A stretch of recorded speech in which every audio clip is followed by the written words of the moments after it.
Hey, good afternoon, everyone. Welcome to SRAP 313 Structural Analysis. So for this session, we will be discussing deflection of frames using virtual work method. So far we have discussed or we have analyzed our systems or structural systems using virtual work method, but we have focused more on trusses and beams so far, no? So to complete our understanding about the behavior of our structure, we will be discussing the last type of system, which is yung frames, ano?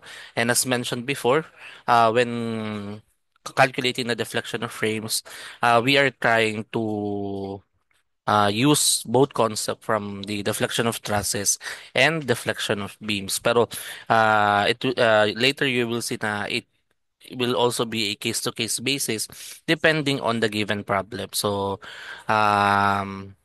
that's what we will discuss this afternoon. Ano?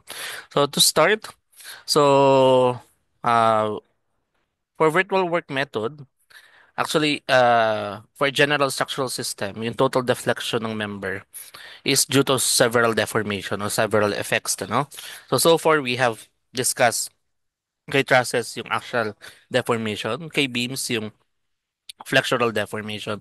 Pero in reality, it is composed of different or several terms, ano? So, ibig sabihin ng terms, may effect si axial, may effect si flexural, and then may mga effect pa yung other loadings natin. So, as you can see here in general, kung gusto mo talaga makuha yung deflection of a structure, you need to consider the axial, the flexural, the torsional or due to twisting, the shear deformation due to um, movement sideway, ano, or thermal elongation due to contraction or um, pag-adjust ng temperature ng body, ano. So madami pang factors to be considered. But for particular system, yung only consideration natin are terms that are more relevant or yung nagko-contribute ng pinakamalaki do sa system natin. Since based from our understanding, lahat naman ng ating analysis are based from approximation, ano. So if approximation lang din naman yung values natin, the value of the deformation that we will consider will also focus on the most effect na mangyayari doon sa structure natin, ano? Kaya, for example, with trusses, we have only considered yung actual deformation lang kasi alam natin kapag trusses, yung members natin, nag-experience lang siya ng actual load lang. Nine-neglect natin si moment, ano? And si shear. Kaya nawalan tayo ng mga values for the flexural deformation, zero natin, and the torsional and shear deformation, zero natin. Kasi wala siya for trusses. Ngayon for beams, ano naman yung main na consideration natin na nagko-contribute for deflection for beams? So, we also have yung tatlong internal forces natin. We have the axial, the flexural, and the shear or yung moment at shear natin. Pero si axial, again, hindi natin kino-consider dun sa analysis and si shear kasi they are comparing it with the value of the moment. They are smaller, ano, or negligible yung effect niya with respect do sa performance ng beam natin in terms ng flexural deformation. Kaya pagdating natin sa beam, nung ginagawa natin yung beam, moment lang yung kino-consider natin. So, kaya ito lang yung formulang ginagamit natin. So, yun yung ibig sabihin nung sa ano natin, ano, depende sa particular system na kinakalculate natin. And pagdating kay frames, ano ba ibig sabihin ni frames? So, si frames kasi, di ba, sinasabi nating frame ang isang system kapag halimbawa combination siya ng beam and columns, ano? Or halimbawa nakikita natin siya usually sa mga buildings, sa towers, ano? So that are example ng mga frames natin. And for frames, conceivably, there will be three components lang daw na kailangan natin i-consider for the effect ng deformation. That is axial deformation, flexural deformation, tsaka shear deformation. Along these three terms, alin ang hindi pa natin na-cover? Si shear deformation, ano? So, for this this theory, ano, si shear deformation ine-neglect na lang muna natin, ano, for our case, ano. Pero you can also look further kay shear deformation kasi same lang din naman siya. Meron kang small v, ibig sabihin, ito yung virtual shear mo, meron kang real shear, tapos meron kang modulus of shear modulus, and then the area, given naman siya, and then yung K value, depending do sa shape ng system natin.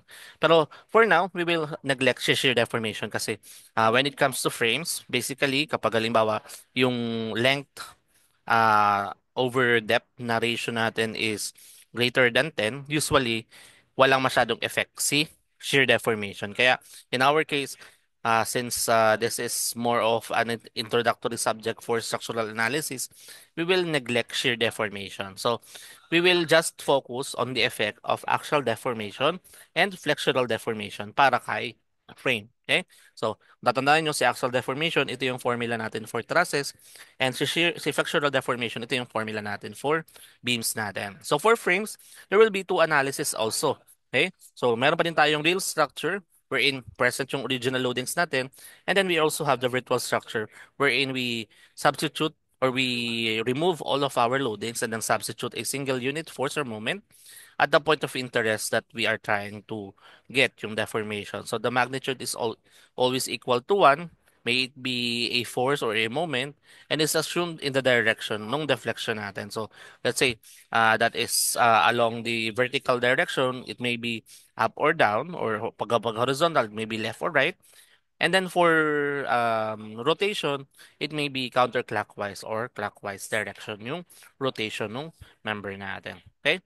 So to better understand how to combine these two deformation equation in calculating for the virtual work for frames or the deflection of frames, let's move ahead na agad sa example para ma-demonstrate natin. Kasi again, this is just the formula for trusses and this is the formula for the flexural deformation. So let's move ahead with the example. So we have this example. So we have a frame given. So look at the frame. We have a column, we have a beam, and then the beam is attached dun sa ating naka-attach sa fix at C, ano? And then as you can see, meron tayong distributed load at along beam BC. And then we have loadings dun sa end nung column AB natin na 45 kilonewton downward and 90 kilonewton horizontal to the left. Okay? So, determine daw yung vertical deflection at point A of the frame shown by using virtual work method. And then for all members, ito daw yung parameters natin, yung characteristic ng frame natin. We have the modulus of elasticity, 200 gigapascal. We have the area for the members, we have 700 square millimeters. And then we have the inertia as 350 times 10 to the 6 mm to the fourth. Okay?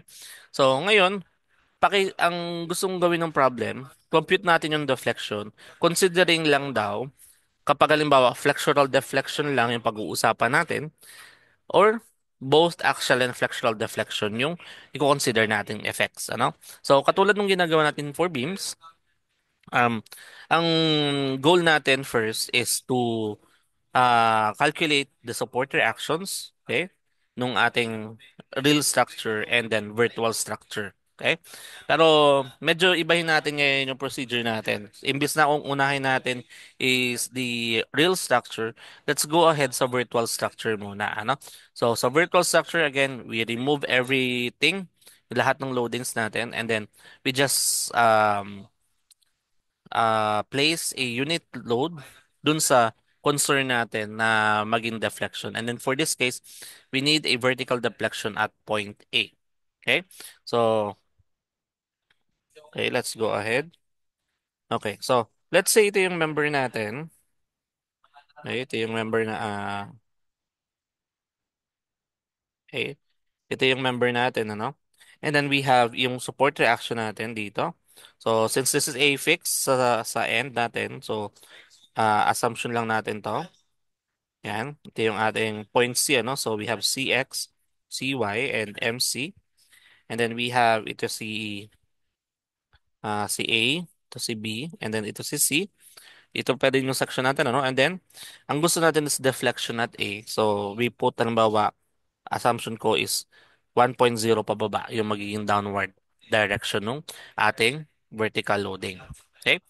So as you can see, dito sa frame natin, we are composed of two elements. Ano? We have a column and a beam. Ano? So, katulad ng kinakalculate natin sa beam, kumukuha tayo ng forces or ng mismong equations for moment and shear. And then we are using the formula for virtual work. Ano? So dito sa una, we have yung virtual structure natin. Okay? Ayan, virtual structure yung consideration natin. And then, kailangan meron tayo ng cut or ng segment dun sa mga members natin. Again, we have a column. Ito yung column natin. And then ito yung beam natin. So, kung tatanungin sa atin kung ilan yung magiging segment natin or ilan yung equations natin, kailangan natin makuha yung equation o yung movement dito along sa column natin and also dito sa ating beam. Ano? So, kailangan magkameron tayo ng cut dun sa each component natin para makuha natin yung effect ng forces natin along those members. Okay? So, dito lagay natin. Bawa cut 1. Okay? Then we have dito cut 2. Okay? So kung may cut na tayo, again, magagawa tayo ng parang reference na dimension, di ba? So halimbawa ito, gawin natin x sub 1. Ibig sabihin, from point A, pataas, yun yung ating x sub 1 o yung ating x direction. Okay? And then dito sa kabila, gawin natin x sub 2. Para pag-cut natin ng section mamaya, alam natin na ang x sub 1 is from point A hanggang point B. And then si point C is, yung x sub 2 is from point C to point B. Okay? So, dito, given our virtual load na 1.0 downward, kunin natin yung ating support reactions. Ano? So, using our equilibrium equations, so summation of forces x is equals to 0. So, ang x lang natin, horizontal lang natin is si cx. So, definitely cx is equals to 0. Summation of forces y is equals to 0. So, we have upward as positive. So, we have cy minus 1.0 is equals to 0 or cy is equals to 1.0. And then, summation of moment. So, kahit saan pwede tayo mag-moment. Let's say, at c is equals to 0. Then, taking clockwise as positive. So, we have mc minus 1.0 times, what is the distance nung BC? BC natin is 6.0 meters. Okay? 6.0 meters. So, 6.0 is equals to 0. So, mc is equals to 6.0. Okay? So, ibig sabihin yan yung values ng ating support reactions. Right? Then now, let's get yung ating equations for segment 1 and segment 2. Okay? So, looking at segment 1, anong cut yung kukonsider mo? Yung nasa baba niya or yung nasa taas? Okay? So, as you can imagine, kapag ito yung cut mo, pag tumingin ka sa taas, meron kang member na nakaganito. So, you will have difficulty identifying ngayon yung mismong internal effects or internal forces mo. Kaya ang most efficient way is to look down, no? Pababa tayo. Wherein, i-isolate natin yun. Ito yung ating loading, ay yung ating member. Ito yung loading natin. And then, nag-cut tayo ng section. And pag nag-cut tayo ng section, may na-expose tayo. So, na-expose si axial force. Okay? And then, dapat para magkukos ng clockwise rotation. So, pag ganito, meron tayong shear force. And then, meron tayong moment also. Ayan. Yan yung mga nag-e-exist sa atin, yung tatlong internal forces natin. Okay? Pero for this case, again, kakalculate natin lahat ng tatlong yun. Ano? Using our equilibrium equations again, we have summation of Fy is equals to 0. That is, yung ating internal axial force is equals to 1.0. Okay? And then, summation of uh, forces x is equals to 0. Ibig sabihin, yung shear deformation natin is 0. Or shear force natin, internal shear is 0. And then we have for moment, summation of moment dun sa cut natin, tawagin natin point O is equals to 0. Taking counterclockwise as positive. So we have M. And then, ano mangyayari doon sa load natin?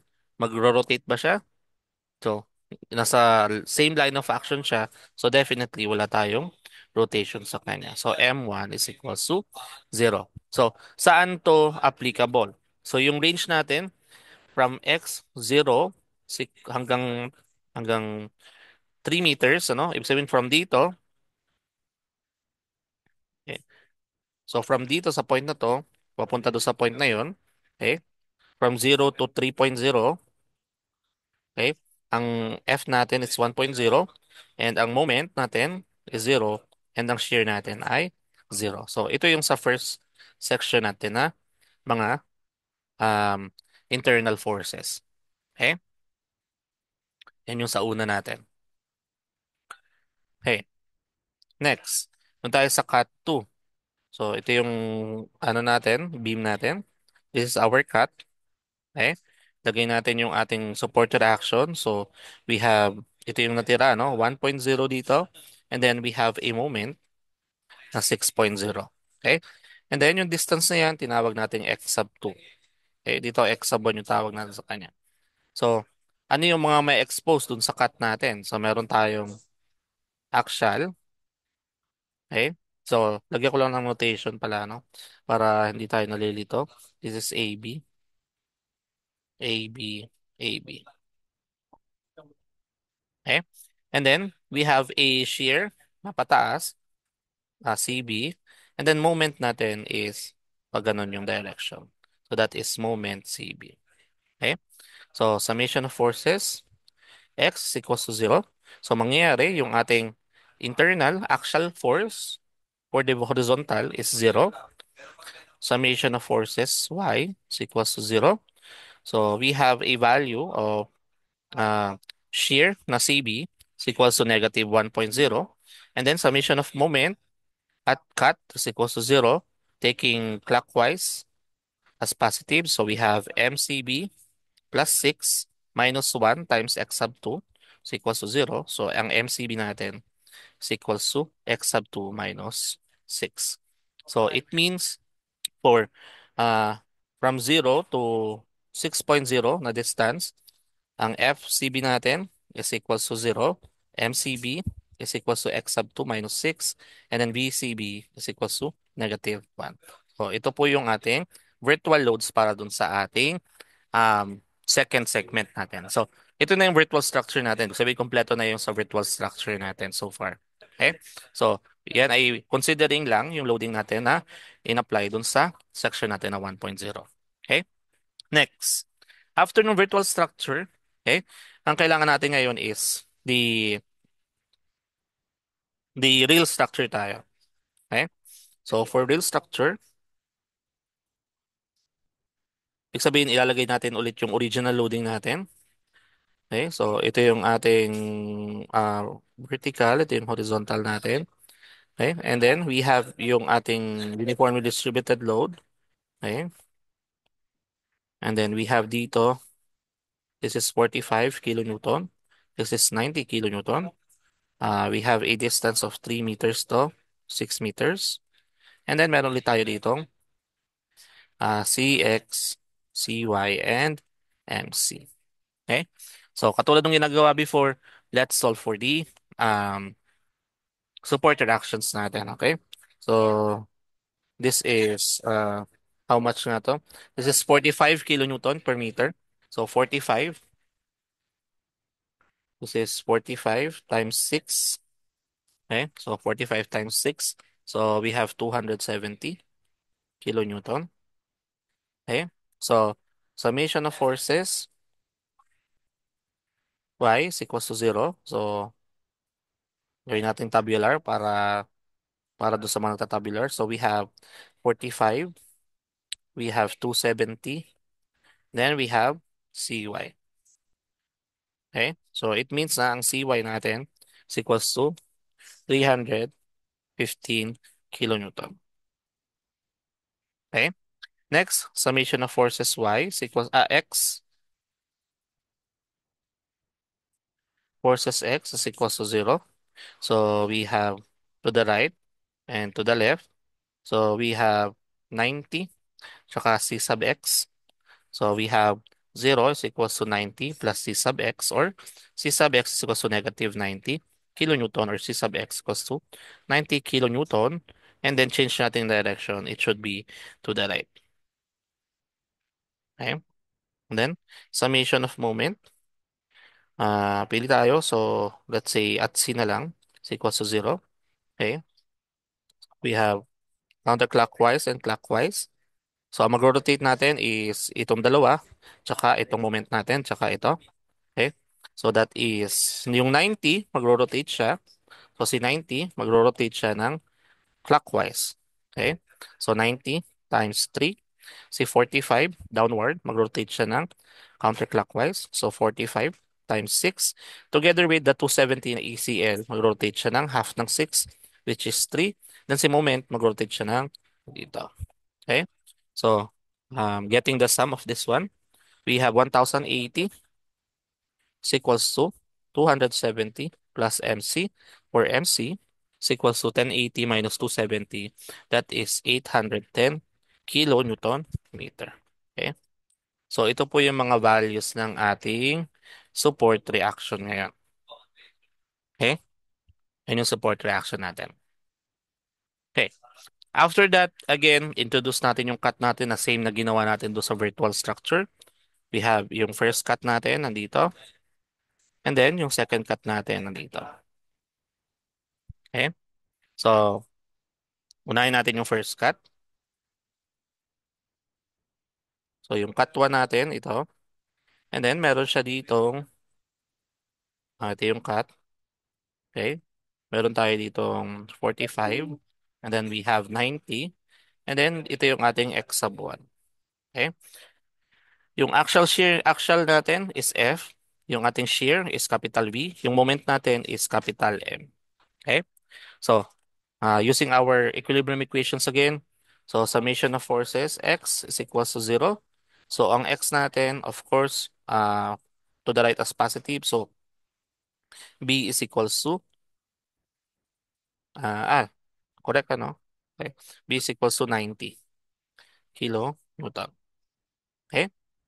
Summation of forces Y is equals to 0. Upward as positive.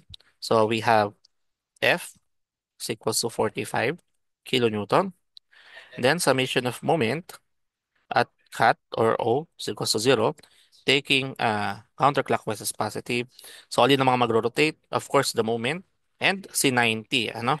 So, that is M minus 90 x sub 1 is equals to 0, or M is equals to 90 x sub 1. Okay.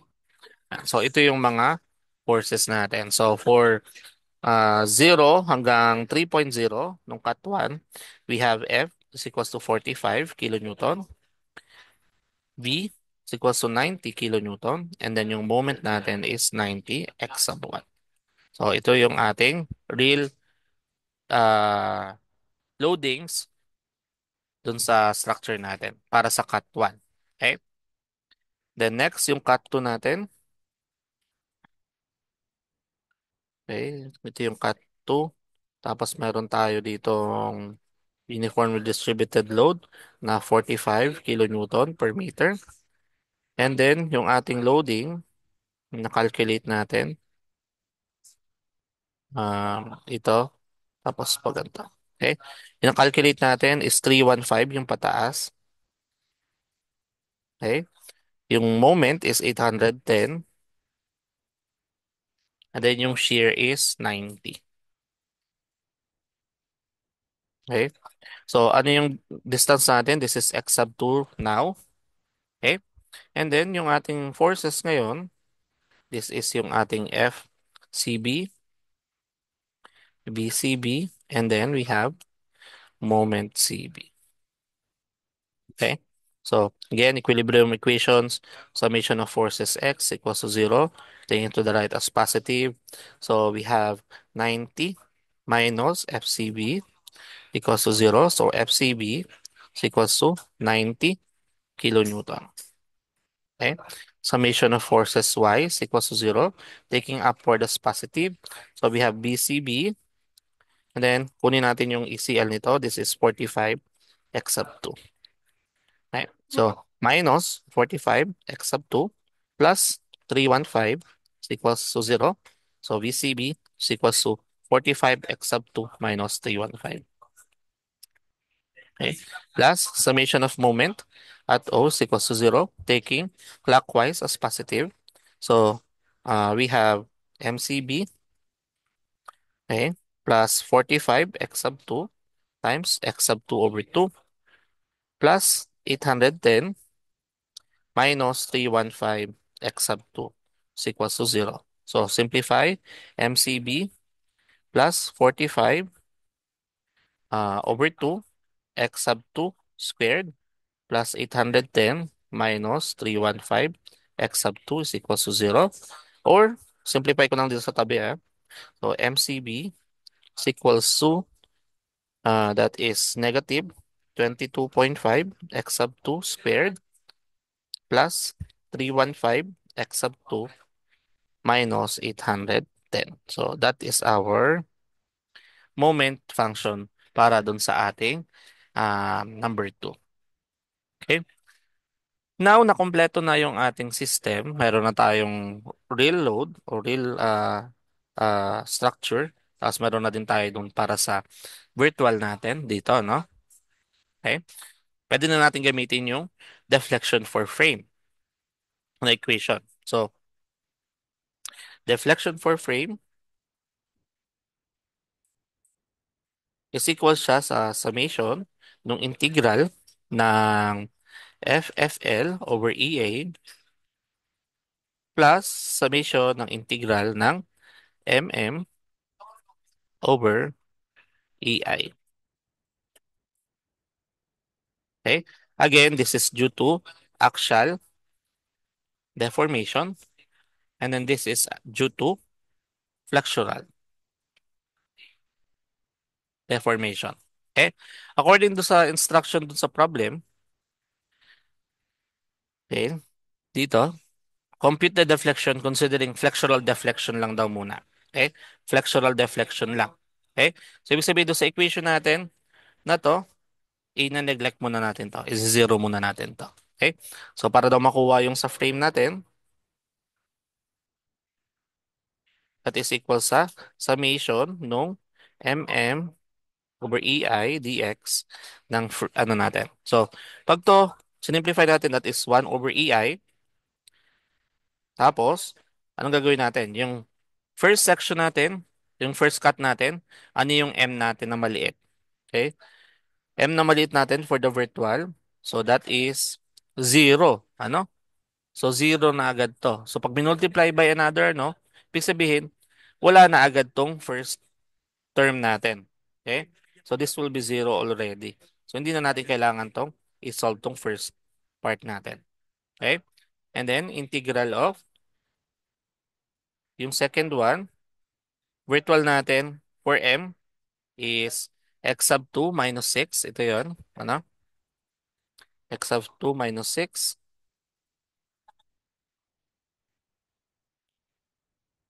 And then, yung ating real moment, manggagaling dito. Okay? Real moment natin is this one. Ano? Itong mahabang to. Okay? Copy ko lang.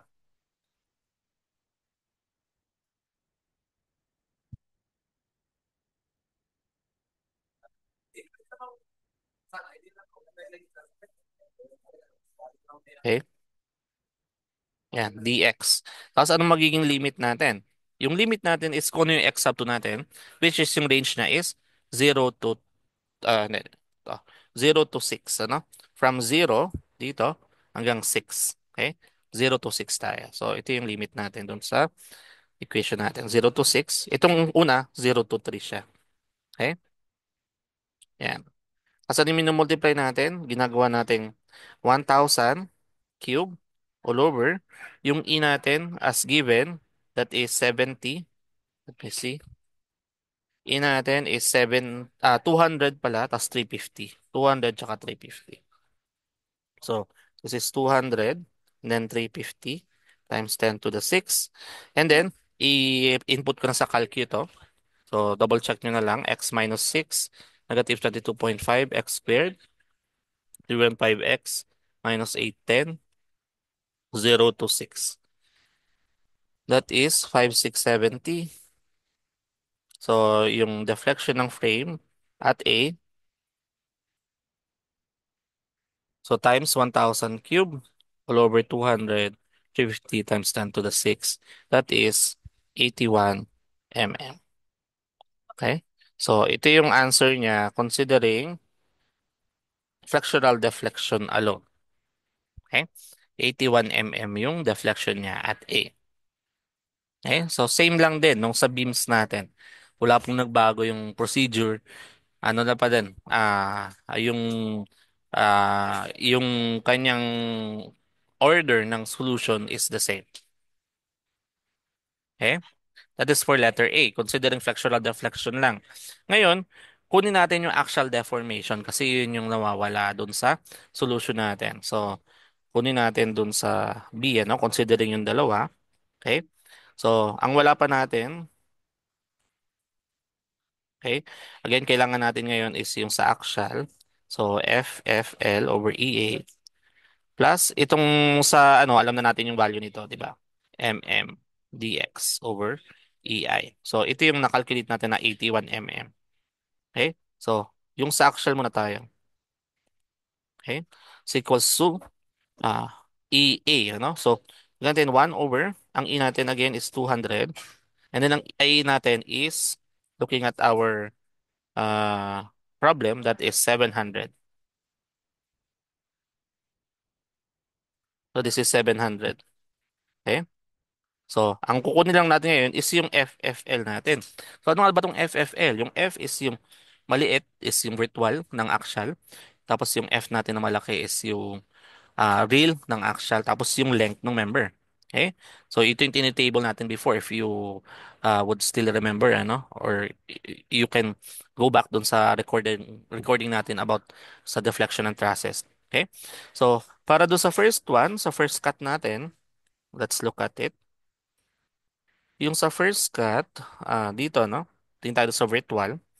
As you can see, sa first cut, meron tayong value ng F dito. Okay? So, ibig sabihin, meron tayo sa virtual load, ano? And then doon sa second cut, so, naka-zero siya. Okay? So, ibig sabihin, doon sa dalawang term natin na summation para sa axial, yung first ay may value, yung pangalawa ay wala kasi naka-zero siya dito. Okay? Kasi pag multiply natin by ang number by zero, zero na yung magiging ano niya. Okay? So, ibig sabihin, yung unang term natin, that will be 1.0 times, ano yung F niya? Yung F niya is going back dito sa real natin. Ito yung real structure. Ito yung first cut natin. Ang value natin is 45 kilonewton. Okay? Pag tingnan natin yung sa second cut natin, although may value siyang 90, pero yung kapartner niyang virtual dun sa cut 2 ng virtual structure ay 0, it doesn't matter, ano?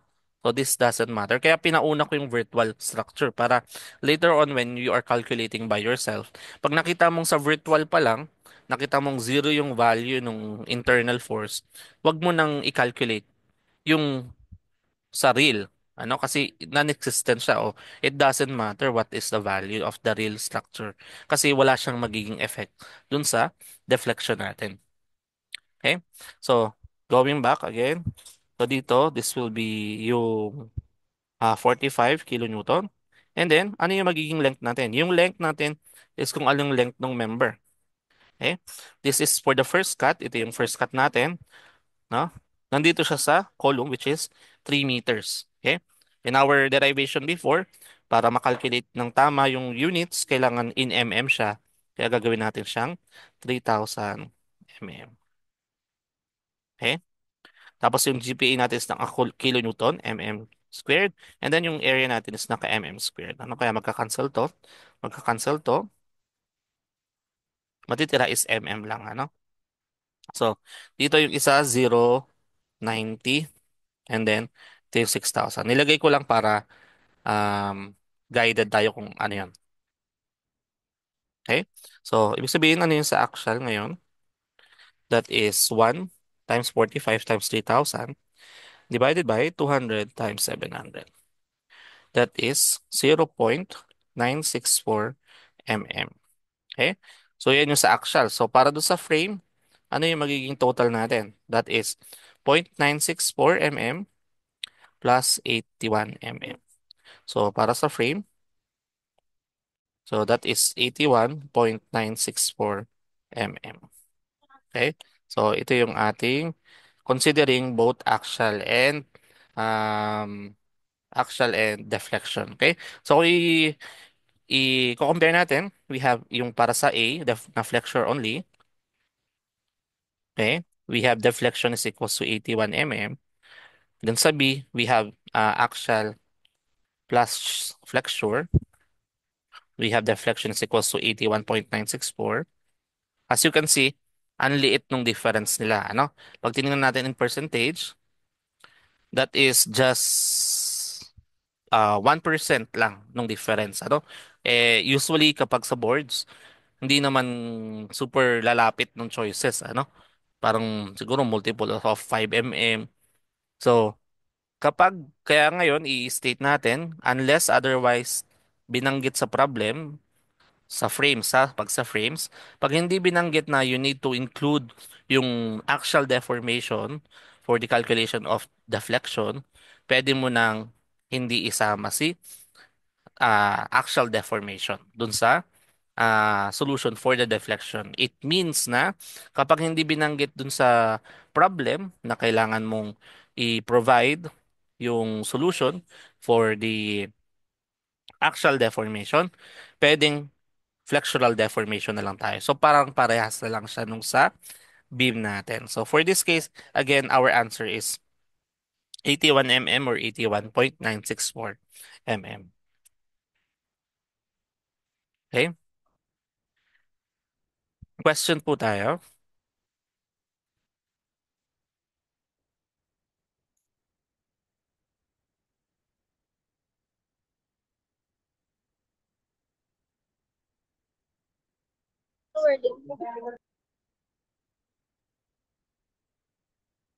Anybody?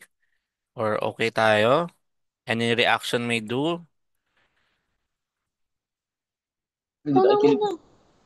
Sige. Sir, wala po ba yung ano, yung integral, yung may upper and lower limit, yung 0,3 and 0 to 6 po? Ako nga. Ay, sorry. Yes, sorry. Thank you. Dito sa Axial. Okay, yan. Very good. Na-excite pala ako. So, yes, meron siya, no? This should be 0 to 3 dx to. Okay, thank you for that. And then this is 0 to 6. Sige. So, that is 45, 3,000.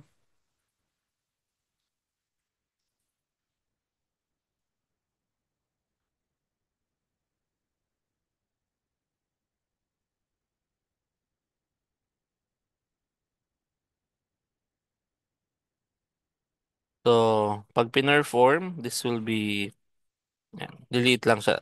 Maliit pa din naman. So, magiging 405,000 divided by 200 by 700. That is 2.893.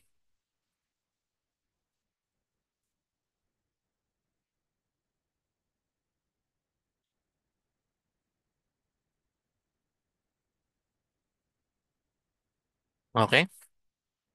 Thank you for that.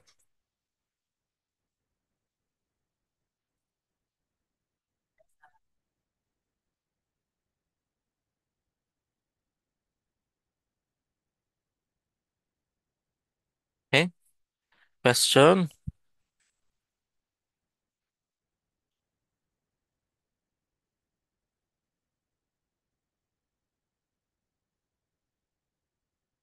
Okay? So, let's try another one. Siguro, no? Para mas ma-practice natin. Let's have another problem. So, let's have this one. Okay? So, use the virtual work method to determine the vertical deflection at joint C of the frame shown, assuming the modulus of elasticity is 70 gigapascal and the inertia is equal to 554 times 10 to the 6 mm to the fourth. Okay? So, as you can see here, anong ma-observe nyo dun sa body natin? Mas makapal yung column AB kumpara mo dun sa member BC, no? Kaya makikita nyo dito, yung inertia nung ano, nung AB is twice nung sa inertia nung BC. Okay? So you have to consider that dun sa calculation later. Alright? And then, ano pang kailangan natin? Makikita nyo sa problem, ang binigay lang is E tsaka I lang. Ano? Ang kailangan natin para makalculate natin yung sa actual is kailangan may area. So, pag ganun yung problem na walang binigay na area or walang binigay na cross-section para malaman natin kung ano yung area nito and yung area nito, it means na you don't need to consider yung actual deformation natin for our frame. Okay? So, ibig sabihin, ano lang tayo dito? Flexural lang tayo. Okay? Yes?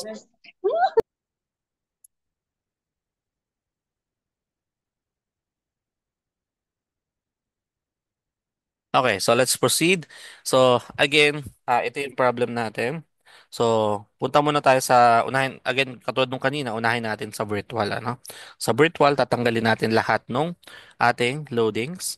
Okay? So, for virtual, so, ito na lang yung structure natin. Okay? So, this is yung A, yung B, ito yung C. Ang kailangan natin is virtual deflection at joint C. Vertical tayo. Okay? So, ibig sabihin, vertical daw tayo dito. Assumption ko is downward siya. Okay? And then, we have yung distances natin. We have 5 meters, saka 5 meters, 3 and 4. So, this is 5 meters, and this is 3, 4, 5. So, 3, 4, 5. Okay. And then, nasan yung support natin? Sa A, we are fixed at A. Okay? Naka-fix tayo dun sa A. So, we know na meron tayong tatlong equation dyan. So, we have AX, mali. So, AY, AX, tsaka moment. A. Okay? So, ayan. So, let's solve for the support reaction. So, ito yung virtual structure natin.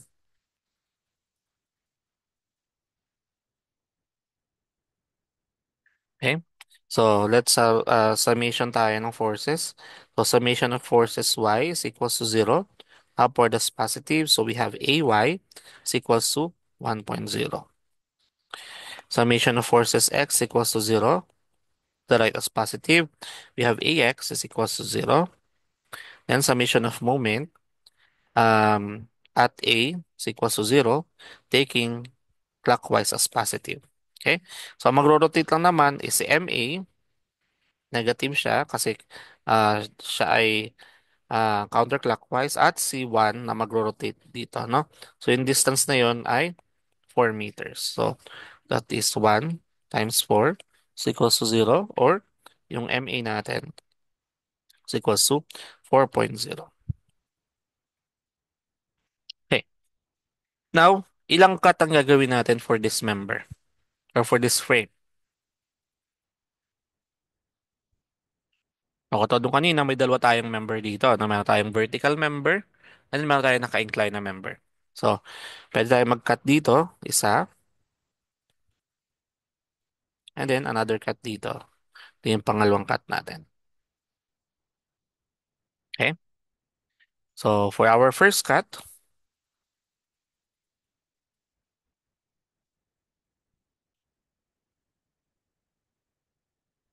okay, so ito yung section, ito yung cut natin, and then our forces, so lagay na natin yung forces natin. We have 1.0, and then we have moment dito na 4.0. Wala pa tayong distance, so assume natin na ito ay x sub 1. Okay? Then we have um, axial na FAB, horizontal na VAB, and then moment, yung moment natin is pag ganito. Yan, MAB. Okay? So, yun yung mga internal forces natin. Teka, tagilid pala yung cut.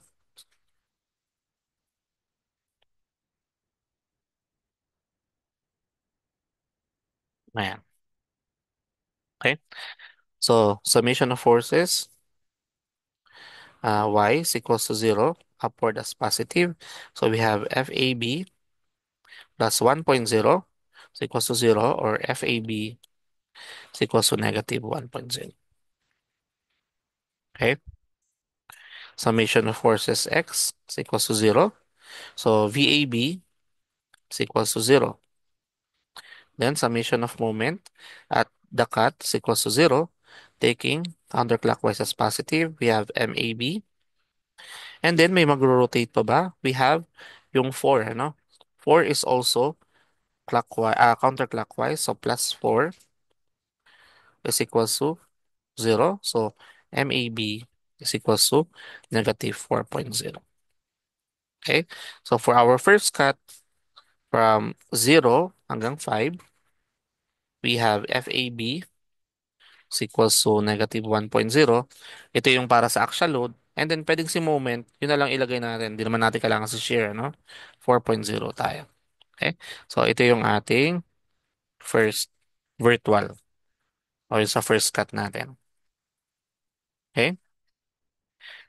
Next, we do yung second cut natin. So, second cut natin, ito yung ating cut. And then we have a dito 4, 3, 5. Then ito yung ating 1.0. Okay? So, si 1.0 is actually hindi siya naka-incline, ano? So, para makuha natin yung ano natin, yung internal force, kailangan kunin natin yung FCB kasi na-rotate yung ating axis, ano?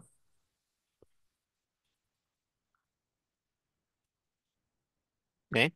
So, ang axis natin ngayon, pag ganito yung axis natin ngayon. Okay? So, ibig sabihin yung 1.0 natin na to, may component siya. And ano yung kanyang component? So, ito is katulad nung hypotenuse natin dito. Okay? So, para makuha natin yung um, kanyang horizontal at vertical according dito sa rotation natin, pwede nating from our, di ba ito yung naka-incline na 5, ano? Ah, Dito, yung hypotenuse niya, ito yon is naka-vertical. So, pwedeng, ang gawin nyo, i-flip nyo itong triangle na to, i-flip nyo, okay, according dito sa direction na to. So, ang mangyayari, pag finlip siya, magkakameron siya dito ng, yan. Okay, so ganito yung direction niya. Okay? Na ito yung 5, ito yung 4, ito yung 3. So, flip natin pataas. Okay? Para makuha natin yung kanyang component. Okay? So, ibig sabihin, si 1.0, meron siyang component na kung ito yung 1.0 natin, meron siyang component na along dito and along dito. Okay? So, para makuha yon, tawag natin itong um, halimbawa AX at AY. Tapos meron tayong dito triangle na 3, 4, 5. So para makuha yon, we have AX. Tapos along niya ay 3. Tapos we have 5. Hindi. We have 1/5. Okay? So ibig sabihin si AX is 3/5. Okay? Then si AY, nag-relation proportion po ako, ha. Tapos 1/5. So si AY is equals to 4/5. Okay? So ibig sabihin dito, babaguhin na natin siya. Ito, mamove na natin to. Okay? Gawin na natin siyang AY, which is 4/5, and then AX, which is 3/5. Yan yung equivalent ng 1.0 na vertical load dun sa system natin. Tapos, tsaka kayo mag-calculate ng internal forces natin. Okay? So, summation of forces, X is equals to 0. taking pa ganyan as positive. So we have FCB plus 3 fifths is equals to 0, or FCB is equals to negative 3 fifths. Okay? Summation of forces Y is equals to 0, taking to the right as positive. So we have VCB minus 4 fifths is equals to 0, or VCB is equals to 4 fifths. Pero again, hindi natin kailangan si shear. Pinapakita ko lang ang calculation niya. Pero hindi natin kailangan si shear. Okay? Then, summation ng moment at O is equals to 0, taking uh, clockwise as positive. So, ang magro-rotate si MCB, si 4 fifths, ano? So, we have MCB plus 4 fifths. Ano yung distance? This is, tawag natin, x sub 2. X sub 2 is equals to 0. So, MCB is equals to negative 4 fifths x sub 2.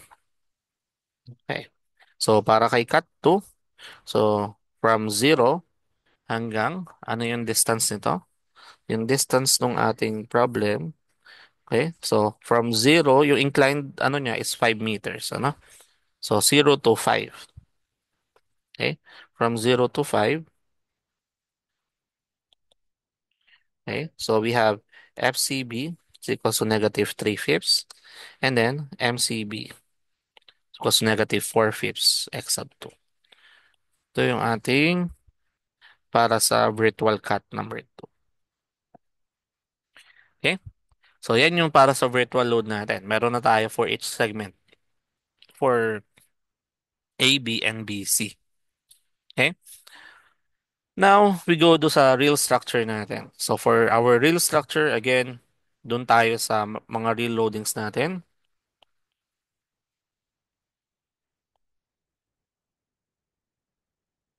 Okay? So, ito yung real structure natin.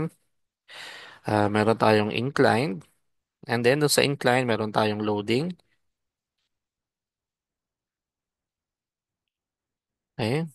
So, tingnan ko lang.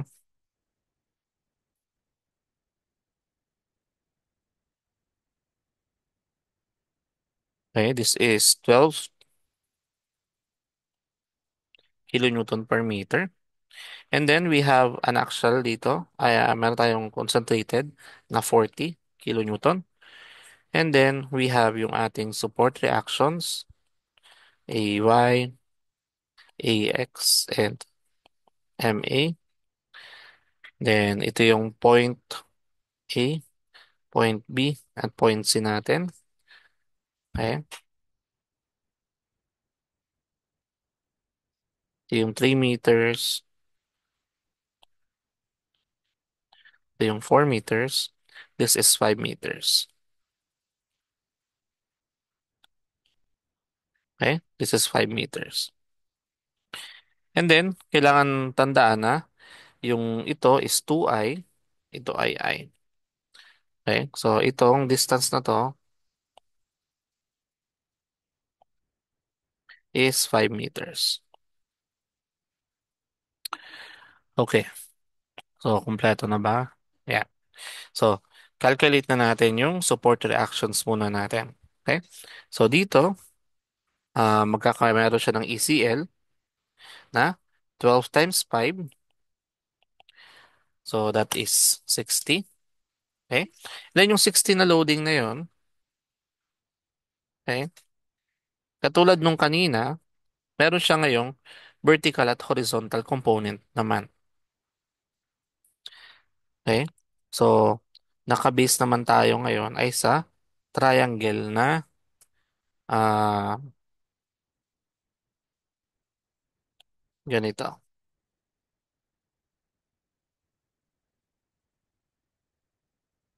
Kasi sa hypotenuse yung 60, so ganito naman yung triangle natin. Okay? So, yung pag nag-flip tayo, so kung ito yung triangle natin na 3, 4, okay? So, pag nag-flip tayo, this is our 3, 4. Okay? And this is our 5. So, ibig sabihin, yung angle natin na 60, meron siyang um, dito, papunta doon, na X. So, tawagin natin F yung, wag F. Gamitin natin small b. Ito yung bx. And then, meron siya ditong by.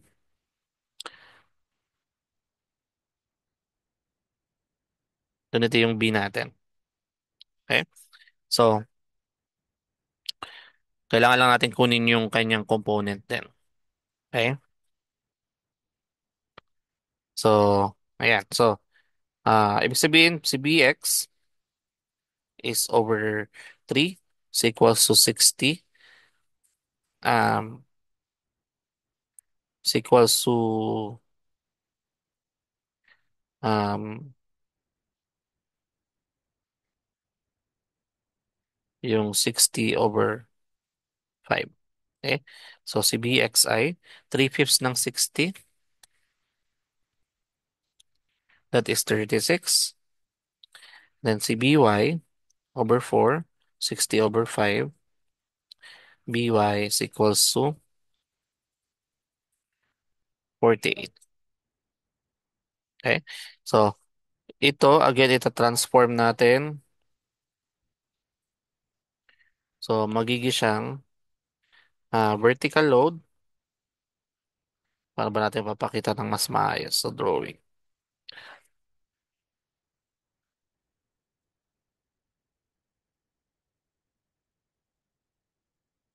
Wait lang ha. Okay. So, dito, meron tayong yung vertical which is equal sa 48. And then, yung horizontal niya, that is equal to 36. Okay? So, yan. Para maano natin. Okay. Next. So, yan. So, meron tayo niyan. Summation of forces, y is equals to 0 tayo, taking upward as positive. So, ano mga vertical natin? We have si AY, so our vertical. And then, yung ating component na vertical na 48. So, that is AY is equals to 48 kilonewton. Okay? Then, summation of FX is equals to 0, taking to the right as positive. So, we have ano yung mga to the right natin? Meron tayong AX, tsaka 40 na to the right, and then to the left natin si 36. Okay? So, that is AX plus 40 minus 36 is equals to 0. Okay? Sorry. Mali yung direction ko ng 36, ano? Kasi yung 36 natin is to the right dapat siya. So, yung pagkakasulat ko is mali, ano? So, dapat parehas siya ng direction. Ayan. So, dapat naka-plus siya. Imbis na, ano? Okay? So, AX plus 76 equals to 0 or AX is equals to negative 76 kilo.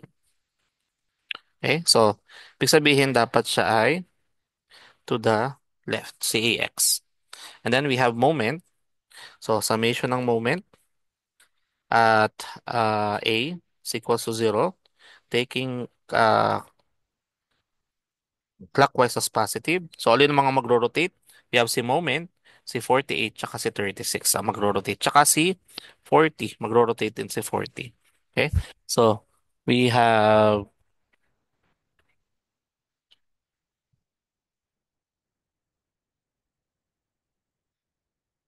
okay, so, si MA, rotate siya. Ito si MA. And then, we have si 40. 40, magro-rotate siya dito. That is clockwise. 40 times 5. Si 48, magro-rotate siya clockwise. So 48, tapos half nung distance, that is 2. And then we have 36, magro-rotate din siya ng clockwise. So that is 36 times, ano yung distance niya? We have 5 meters plus yung kalahati ng 3. That is 1.5. So 6.5. So moment, A. So 40 times 5, 48 times 2, 36 times 6.5. So we have 530 kilonewton meter. Okay, so dapat ito ay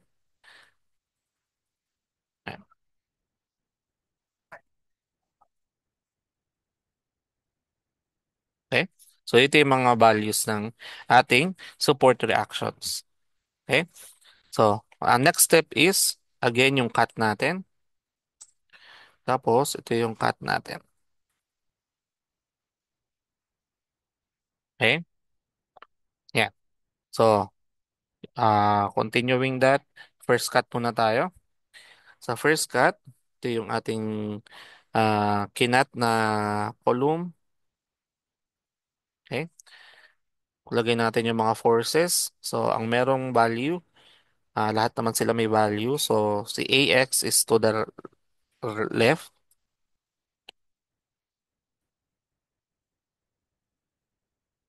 Okay? Si Y is pataas. And then si moment is pa counter. Okay? And then ang na-expose natin, so we have FAB, VAB, and MAB. Ito yung X sub 1 natin. Okay? So summation of forces X is equals to 0, taking to the right as positive. So VAB is equals to 76.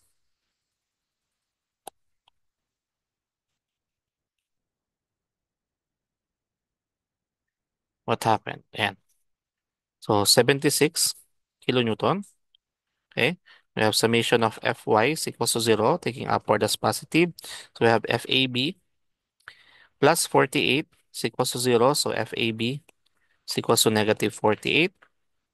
And then, summation of moment at yung cut natin is equals to 0. So, taking clockwise as positive. So, alin ba yung mga magro-rotate? So, we have si MAB. Magro-rotate siya dito. So, MAB. Si 530, same ng rotation, 530. And then si 76 is counterclockwise, clockwise direction siya, 76x sub 1. Okay? Si 48 hindi siya magro-rotate. So, therefore, moment natin is equals to 76x sub 1 minus 530. Okay? Yan yung first cut natin. Okay. And then, sa next cut natin, yung sa CB.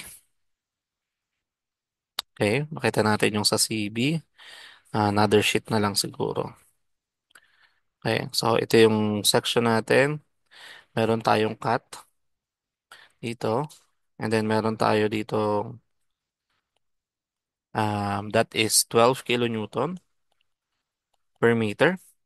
And this is X sub 2.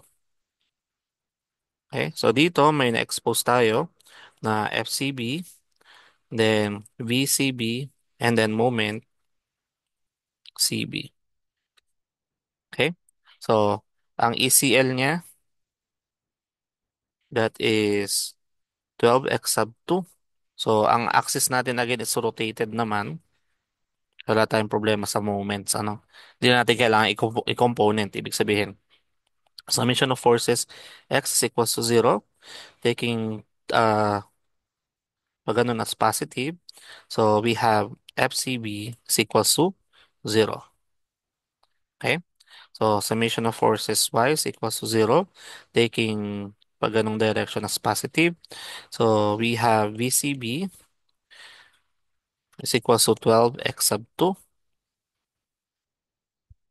Okay? And then, summation of moment at O is equals to 0, taking clockwise as positive. So we have MCB plus 12x sub 2 times x sub 2 over 2 is equals to 0. So we have MCB um, is equals to negative 6x sub 2 squared. Okay? So, yan yung mga values natin. So, kumpleto na yung virtual at ano natin at yung ating real. Okay? So, gawin natin yung katulad ng ginagawa natin sa beam. Lagay tayo ng table na lang. So, ito yung segment AB, yung segment BC. Okay? So, Lagyan natin ng range ulit, no? So, yung range natin, diba? Yung AB natin, that is from 0 to 5. And then, yung BC natin is from 0 to 5 also. Okay? And then, yung ating small m, okay? Para kay AB, asan yung kay AB? Okay. Dito is -4, tapos -4/5. So, -4/5 x sub 2. Okay? Yung m natin dito, tingnan natin yung real load natin. So, dito we have 76x, x minus 530. Okay? And then dito, we have -6 squared. Okay? So, we have m dx. Okay? So, we have -4, 76x minus 530. So, 0 to 5. This is 6,800. And then, we have 4/5, -6x squared from 0 to 5. That is 750. Okay? Pero, wag nyong i-add siya agad-agad. Why?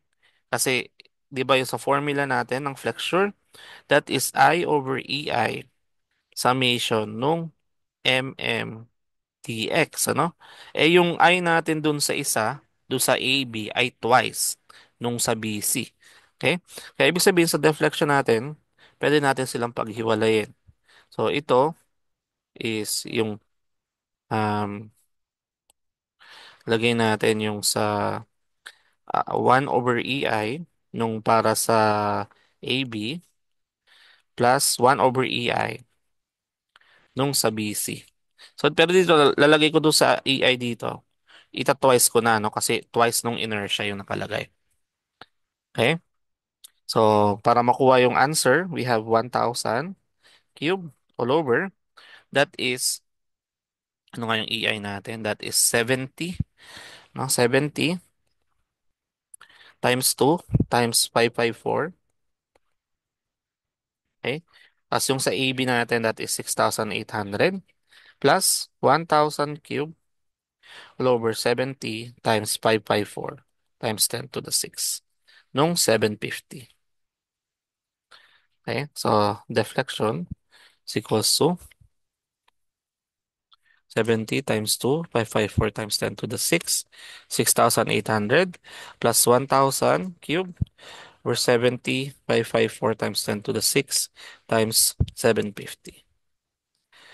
And that is 107.013 or 14 mm. This is our answer for the deflection at uh, joint C. Okay? So, positive, it means downward yung kanyang deflection.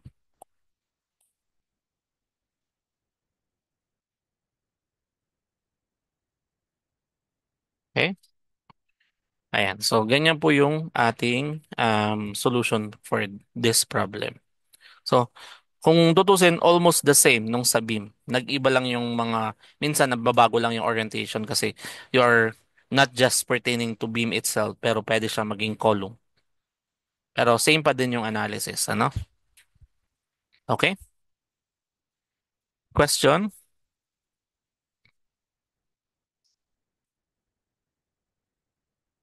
Wala po. Okay? So, kung walang question, that ends our lecture.